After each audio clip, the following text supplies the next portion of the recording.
சூரத்துல் லுஹா, முற்பகல். அளவற்ற அருளாளனும் நிகரற்ற அன்புடையோனுமாகிய அல்லாஹ்வின் திருப்பெயரால் துவங்குகிறேன். முற்பகல் மீது சத்தியமாக. ஒடுங்கிக் கொள்ளும் இரவின் மீது சத்தியமாக. உம்முடைய இறைவன் உம்மைக் கைவிடவுமில்லை, அவன் உம்மை வெறுக்கவுமில்லை.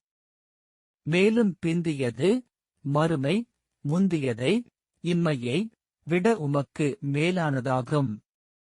இன்னும் உம்முடைய இறைவன் வெகு சீக்கிரம் உமக்கு உயர் பதவிகளை கொடுப்பான், அப்பொழுது நீர் திருப்தியடைவீர். நபியே, அவன் உம்மை அனாதையாகக் கண்டு அப்பால் உமக்கு புகலிடமளிக்கவில்லையா? இன்னும் உம்மை வழியற்றவராகக் கண்டு அவன் உம்மை நேர்வழியில் செலுத்தினான். மேலும் அவன் உம்மை தேவையுடையவராகக் கண்டு உம்மைச் செல்வத்தால் தேவையில்லாதவராக்கினான். எனவே நீர் அனாதையைக் கடிந்து கொள்ளாதீர்.